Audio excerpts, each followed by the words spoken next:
আশা ভোসলে ভারতীয় সঙ্গীত জগতের এক কিংবদন্তি প্লেব্যাক গায়িকা, যিনি তার অসাধারণ কণ্ঠ ও বহুমুখী প্রতিভার জন্য বিশ্বজুড়ে পরিচিত।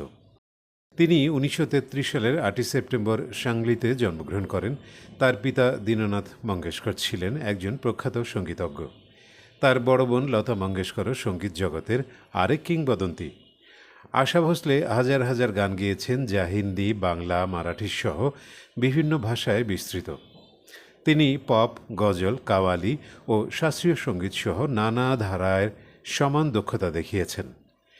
বিশেষ করে আর.ডি. বর্মনের সঙ্গে তার গাওয়া গানগুলো ব্যাপক জনপ্রিয়তা পায়। তার কণ্ঠে গাওয়া দম মারো দম, চুরা লিয়া হ্যায় তুমনে আজও শ্রোতাদের মুগ্ধ করে। দীর্ঘ সঙ্গীত জীবনে তিনি অসংখ্য পুরস্কার অর্জন করেছেন, যার মধ্যে পদ্মবিভূষণ উল্লেখযোগ্য।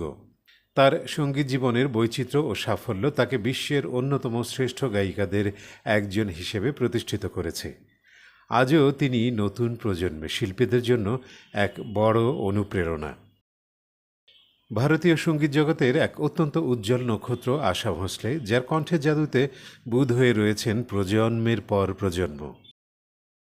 12 এপ্রিল রবিবার 2026 সালে 92 বছর বয়সে মুম্বাইয়ের ব্রেচ ক্যান্ডি হাসপাতালে তার প্রয়াণে শোক স্তব্ধ সঙ্গীতপ্রেমীরা। মাত্র 10 বছরে গানের ক্যারিয়ার শুরু।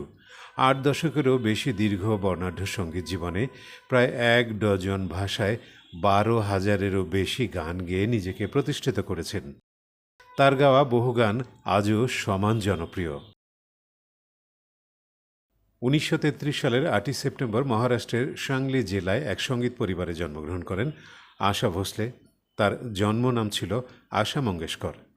তার পিতা দীননাথ মঙ্গেশকর ছিলেন মারাঠি নাট্যজগতের পরিচিত মুখ ও শাস্ত্রীয় সঙ্গীত শিল্পী। ছোটবেলা থেকেই সুরের আবহে বেড়ে ওঠা আশার সঙ্গীত যাত্রা শুরু হয় 1943 সাল থেকে। হিন্দি চলচ্চিত্রে নেপথ্য সঙ্গীত গাওয়ার জন্য তিনি বিশেষভাবে খ্যাতি অর্জন করলেও তার কণ্ঠ ছড়িয়ে পড়েছিল ভারতের নানা ভাষার গান ও অ্যালবামে। বহুমুখী প্রতিভা, অনন্য কণ্ঠ ও পরীক্ষামূলক গায়ন শৈলীর জন্য তিনি গণমাধ্যমে হিন্দি চলচ্চিত্রের অন্যতম প্রভাবশালী শিল্পী হিসেবে স্বীকৃতি পান। আশা ভোসলের সঙ্গীত জীবনের শুরুটা হয়েছিল নেহাতি বাধ্যবাধকতায়। 1943 সালে মাত্র 10 বছর বয়সে মারাঠি ছবি মাঝহাবালের জন্য তিনি প্রথম গান রেকর্ড করেন। বাবার অকাল প্রয়াণের পর পরিবারের আর্থিক হাল ধরতে বড় দিদি লতা মঙ্গেশকরের সঙ্গে কাঁধে কাঁধ মিলিয়ে খুব অল্প বয়সেই পেশাদার গায়িকা হিসেবে যাত্রা শুরু করতে হয়েছিল তাকে।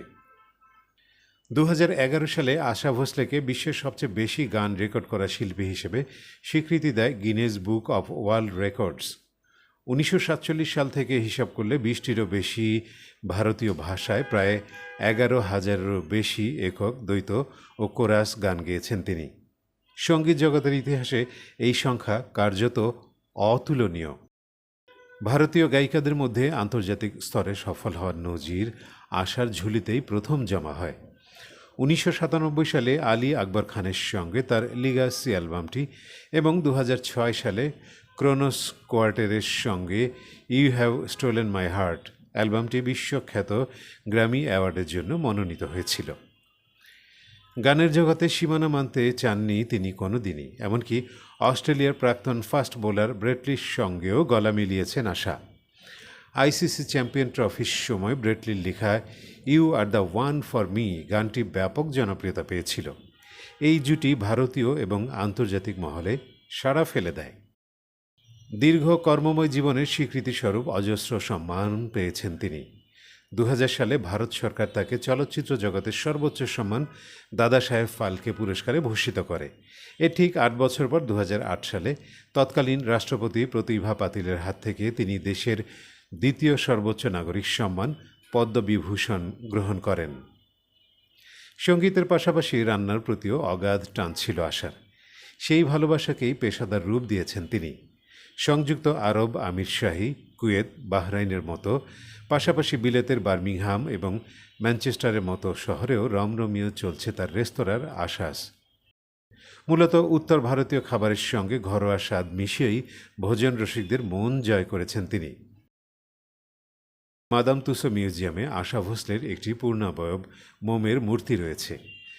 মিউজিক জোনে মাইকেল জ্যাকসনের মতো বিশ্ববিখ্যাত তারকাদের মূর্তির পাশেই রাখা হয়েছে তাকে। এদিকে একজন গায়িকা হিসেবে আশা ভোসলের জীবনটা আলো ঝলমলে থাকলেও আড়ালের জীবনটা ছিল অন্ধকারে ভরা। জীবন জুড়ে দুঃসহ যন্ত্রণার সঙ্গে লড়াই করেছেন তিনি। Asha Bhosle a life in music বইয়ে জীবনের অজানা অধ্যায় নিয়ে অকপটে সব বলে গেছেন এই কিংবদন্তি শিল্পী। সঙ্গীত জীবনে আশার কোনো রাগঢাক ছিল না। যন্ত্রণাদায়ক দাম্পত্য থেকে আত্মহত্যার চেষ্টা সবই বলে গেছেন আশা। অল্প বয়সে গণপত রাও ভোসলেকে বিয়ে করেন আশা। স্বামীর সঙ্গে বয়সের ব্যবধান ছিল প্রায় ২০ বছর, কিন্তু এই সম্পর্ক কোনো রূপকথার মতো ছিল না।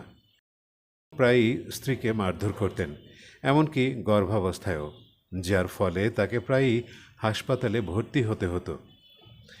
নিজের অভিজ্ঞতা জানাতে গিয়ে আশা বলেন, পরিবারটি ছিল রক্ষণশীল, তারা গায়িকা পুত্রবধূকে মেনে নিতে পারেনি। স্বামী সম্পর্কে তিনি বলেন, আমার স্বামীর মেজাজ খারাপ ছিল, হয়তো তিনি কষ্ট দিতে পছন্দ করতেন, হয়তো তিনি স্যাডিস্ট ছিলেন, কিন্তু বাইরের কেউ তা জানতে পারত না। আমি তাকে সম্মান দিতাম, কখনো তার কাজ নিয়ে প্রশ্ন তুলিনি। জীবনীতে আশা ভোসলে জানান, তৃতীয় সন্তান গর্ভে থাকাকালে তিনি আত্মহত্যার চেষ্টা করেছিলেন। আশা বলেন, একবার মনে হয়েছিল আমার নিজের জীবন শেষ করে দেওয়া উচিত। আমি অসুস্থ ছিলাম, 4 মাসের অন্তঃসত্ত্বা অবস্থায় হাসপাতালে ছিলাম, সেখানে পরিস্থিতি খুবই খারাপ ছিল। নিজের মানসিক অবস্থার বর্ণনা দিতে গিয়ে আশা বলেন, মনে হয়েছিল যেন নরকে এসে পড়েছি। মানসিক যন্ত্রণায় ছিলাম, তাই ঘুমের ওষুধ খেয়ে ফেলেছিলাম। কিন্তু গর্ভের সন্তানের প্রতি ভালোবাসা এতটাই প্রবল ছিল যে আমি মারা যাইনি, আমাকে আবার জীবনে ফিরিয়ে আনা হয়। আশার ব্যক্তিগত জীবনে ছিল নানা বাঁক। মাত্র 16 বছর বয়সে গণপত রাও ভোসলেকে বিয়ে করলেও সেই সম্পর্ক সুখের হয়নি। পরবর্তীতে 1980 সালে তিনি বিখ্যাত সঙ্গীত পরিচালক রাহুল দেব বর্মনকে বিয়ে করেন। তবে তিনি ব্যক্তি জীবনকে ছাপিয়ে বহু চড়াই উতরাই, নিজের কণ্ঠের বৈচিত্র্য এবং অদম্য প্রাণ শক্তি দিয়ে বিশ্বসঙ্গীতের ইতিহাসে এক অপরিহার্য নাম হয়ে ওঠেন। কেবল ভারত নয়, আন্তর্জাতিক সঙ্গীতের ইতিহাসেও চিরস্মরণীয় হয়ে থাকবেন আশা ভোসলে।